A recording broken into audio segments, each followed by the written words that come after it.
और जो भी टेबल ब्लैक बोर्ड पे लिखा जाए, बनाया जाए, उसको आप भी लिखते रहिए। स्पष्ट दिखाई भी दे रहा है, ना दिखाई दे रहा, हम बोल के लिख रहे हैं।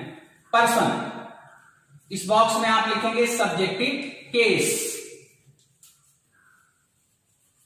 इस भाग में लिखेंगे आप ऑब्जेक्टिव केस। Objective case. इस भाग में आप लिखेंगे पोजेसिव केस। इसकी हिंदी भी आप लोग लिखना चाहिए, लिख लीजिएगा। सब्जेक्टिव केस मतलब कर्ता कारक, ऑब्जेक्टिव केस मतलब कर्म कारक, पोजेसिव केस मतलब संबंध कारक। इधर हम पर्सन वर्णन कर रहे हैं, ये हमारा first person. First person, first person. इस बॉक्स में हम लिखेंगे सेकेंड पर्सन। इस भाग में हम लिखेंगे थर्ड पर्सन।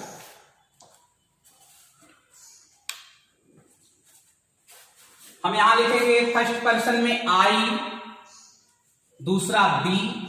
आई का ऑब्जेक्टिव केस लिखेंगे मी, पोजेसिव केस लिखेंगे माई कामा माइन।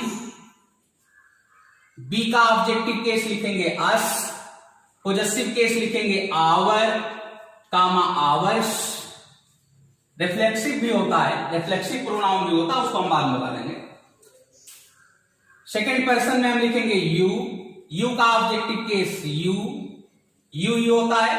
पोजेसिव केस में लिखेंगे योर कामा योर्स।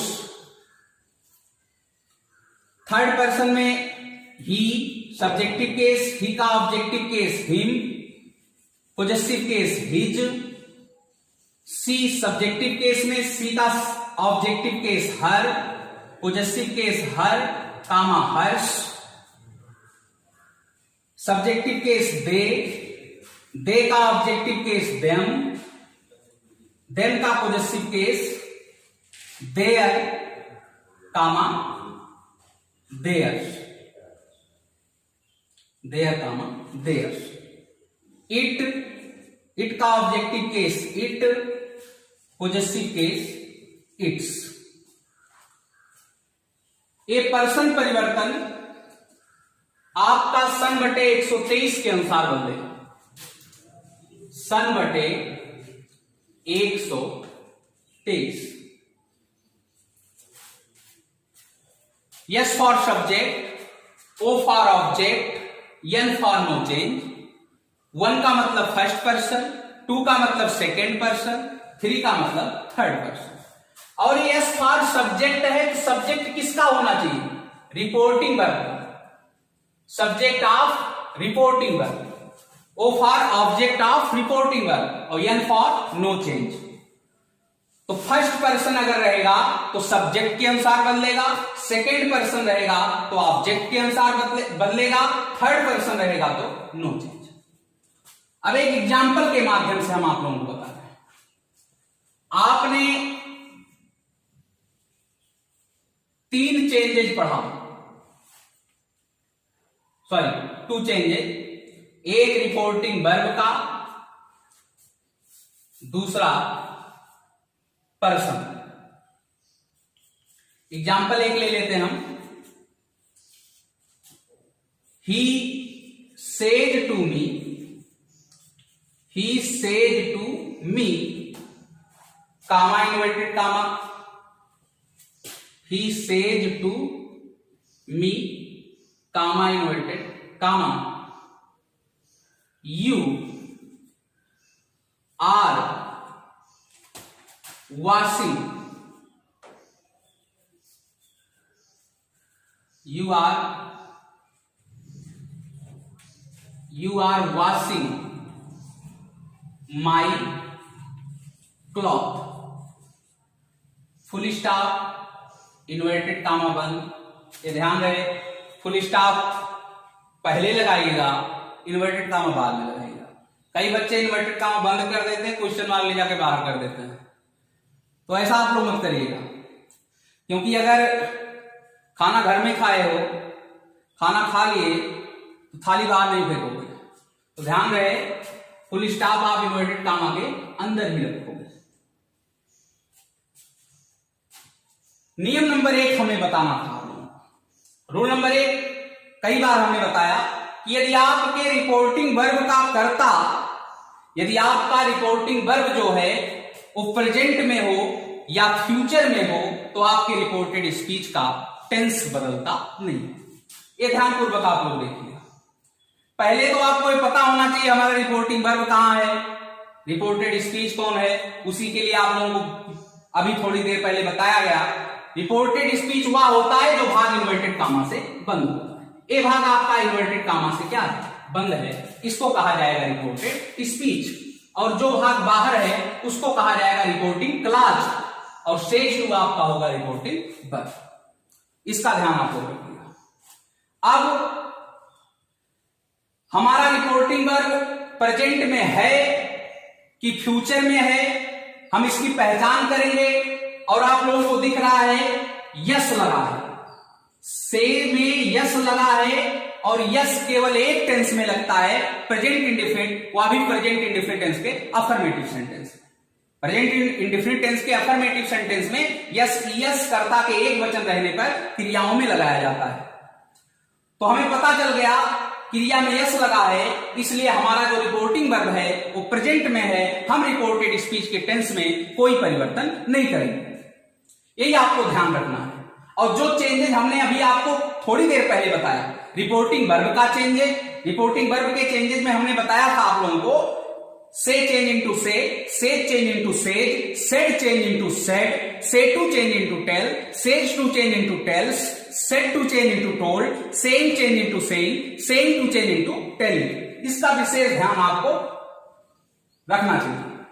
आगे आप लोगों को पर्सन परिवर्तन बताया गया, सन बटा 123 के अनुसार ही पर्सन परिवर्तन होगा। अगर आपका 1 फॉर हमने बताया था first person, 2 for second person, 3 for third person, S for subject of reporting verb, O for object of reporting verb, N for no change. ध्यान रहे। और एक तालिका आप लोगों के सामने हमने बनाया है, किस तरीके से पर्सन परिवर्तन होगा अभी आप लोगों को कुछ देर बाद समझ में आ जाएगा।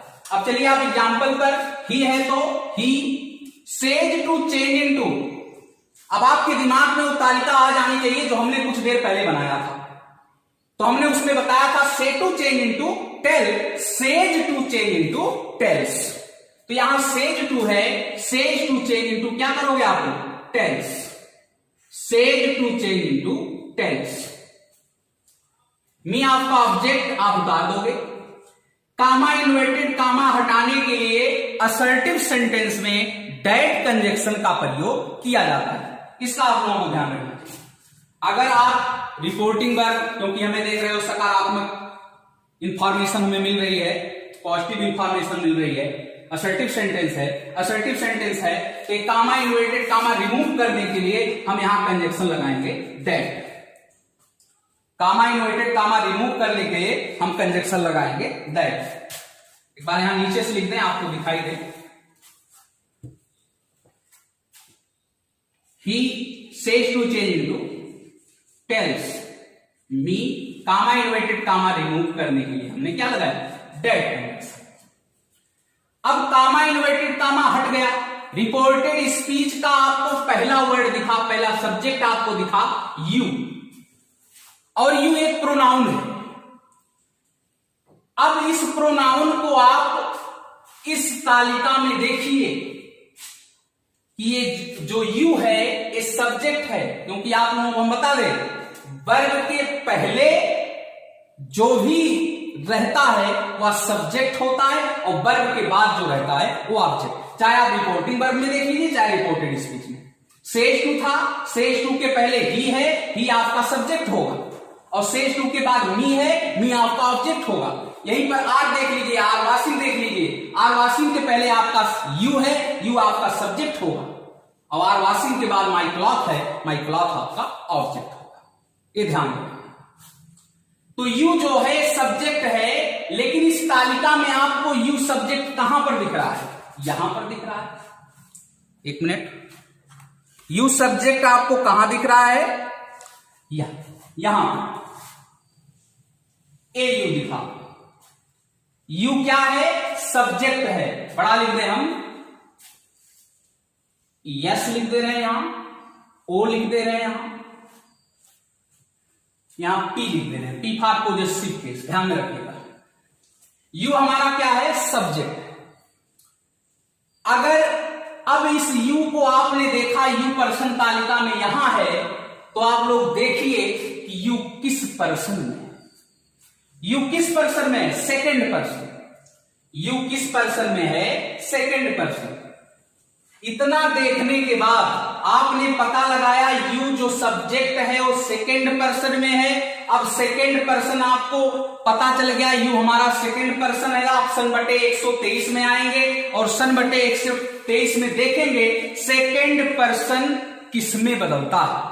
तो सेकंड पर्सन आपको बताया गया था, सेकंड पर्सन बदलता है ऑब्जेक्ट के अनुसार, क्योंकि two for second person, O for object of reporting verb. तो सेकंड पर्सन बदलेगा किसके अनुसार? ऑब्जेक्ट के अनुसार, और उस ऑब्जेक्ट के अनुसार, किस ऑब्जेक्ट के अनुसार? रिपोर्टिंग वर्ब के ऑब्जेक्ट के अनुसार, और रिपोर्टिंग वर्ब का ऑब्जेक्ट है मी। रिपोर्टिंग वर्ब का ऑब्जेक्ट कौन है? मी। मतलब ये जो यू सेकंड पर्सन है ये बदलेगा किससे? मी से। यू यहां है और मी कहां है? यहां। ये ध्यान रखना। अब हम आपको एक चीज बताएं, जो बदलता है कोई भी, कोई प्रोनाउन हो, जो प्रोनाउन बदलता है उसकी एक कंडीशन होती है, उसकी एक शर्त होती है। यू प्रोनाउन है, ये बदल रहा है, इसकी एक शर्त है।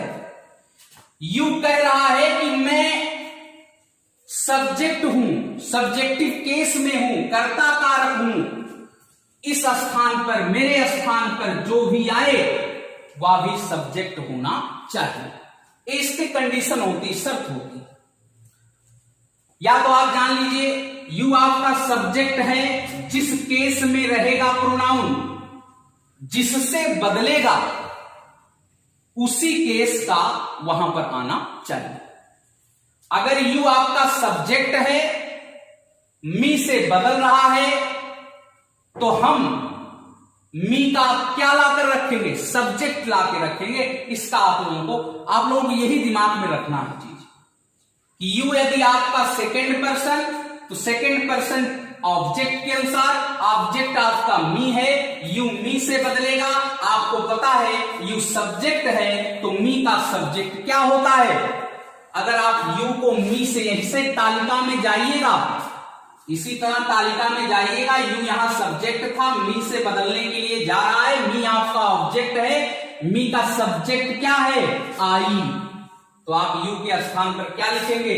आई। इस तरीके से पर्सन परिवर्तन। जो भी प्रोनाउन बदलेगा वह जिस केस में रहेगा, वह जिस केस में रहेगा उसी केस में बदल कर आने वाला होना चाहिए। ये ध्यान में रखना। यू यहां सब्जेक्ट था, मी से बदल रहा था, तो हम मी का सब्जेक्ट लाके रखेंगे और कोई केस लाकर नहीं रखेंगे। इसका विशेष ध्यान रखना चाहिए। आगे चलेंगे। आपको सहायक क्रिया मिली, हेल्पिंग वर्ब मिली आज, और जैसा कि हमें पता होना चाहिए, हम नियम नंबर 1 पढ़ रहे हैं और नियम नंबर 1 में यही बताया गया आपको, यदि आपका रिपोर्टिंग वर्ब प्रेजेंट में हो, फ्यूचर में हो, तो आप रिपोर्टेड स्पीच के टेंस में किसी प्रकार का परिवर्तन नहीं करेंगे। तो हम आर में किसी प्रकार का परिवर्तन नहीं करेंगे, लेकिन इस आई के अनुसार हम आर तो लगा नहीं सकते हैं, इस आई के अनुसार, क्योंकि आई के लिए क्या लगता है? आई एम, इसलिए हम हेल्पिंग वर्ब लगाएंगे आई एम, और नहीं तो आर उतार दो। आई के साथ क्या लगता है? Helping verb I am. हम टेंस नहीं बदल रहे हैं, लेकिन कर्ता के साथ उसी टेंस की कौन सी सहायक क्रिया लगती है, इसका विशेष ध्यान आपको देना है। ये नहीं कि आई के साथ हम आर है तो आर उतारते चले जाए। आई के साथ क्या लगता है? I am. ये भी प्रेजेंट कंटीन्यूअस, ये भी प्रेजेंट कंटीन्यूअस, हमने टेंस नहीं बदला, केवल आई के साथ हमने क्या लगाया? I am. वॉशिंग है तो वॉशिंग, वॉशिंग है तो वॉशिंग। अब आगे एक प्रोनाउन आपको और दिख रहा है, माई, और माई भी दिख रहा है, ये भी प्रोनाउन है, ये भी बदलेगा। आप तालिका में केवल जाइए और ढूंढिए, आप तालिका में माई आपको कहां दिख रहा है? तालिका में माई आपको कहां दिख रहा है? यहां दिख रहा है। देखो ऐसे ढूंढ लीजिएगा।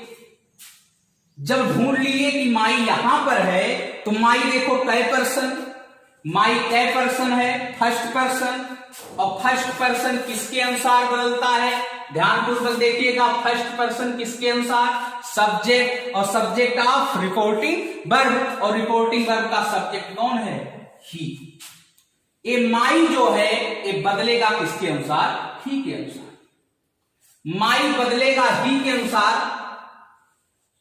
बदलिए, माई यहां पर है और ही कहां है? उसके पास लेके जाइए। इसी तरीके से तालिका में लेके जाइएगा, ही के पास लेके जाइए। अब देखिए माई बदल रहा है। माई किस केस में है इसकी भी जानकारी आपको रखनी होगी। माई किस केस में है? पॉजेसिव केस में। माई पॉजेसिव केस में है। माई के स्थान पे जो भी आए वह भी पॉजेसिव केस में होना चाहिए, यही आपको ध्यान में रखना है। माई आपका पॉजेसिव केस, माई के स्थान पर जो भी आए वह भी पॉजेसिव केस होना चाहिए। तो हम तुरंत, माई हमारा ही से बदल रहा है, ही का पॉजेसिव केस हमें देखना होगा। ही का पॉजेसिव केस क्या होता है? हिज। हम माई के स्थान पर यहां क्या रखेंगे? हिज। इस तरीके से पर्सन परिवर्तन होता है। हिज आपने लिखा, क्लॉथ है तो क्लॉथ, फुल स्टॉप। ये था आपका नियम नंबर 1। फ्यूचर में भी अगर रहेगा, जैसे करके आ गया, he will say to me, comma inverted comma, he is a doctor, he is a teacher, full stop inverted comma बंद। तो चाहे रिपोर्टिंग वर्ब प्रेजेंट में रहेगा या फ्यूचर में रहेगा, आप रिपोर्टेड स्पीच के टेंस में किसी प्रकार का परिवर्तन नहीं करेंगे।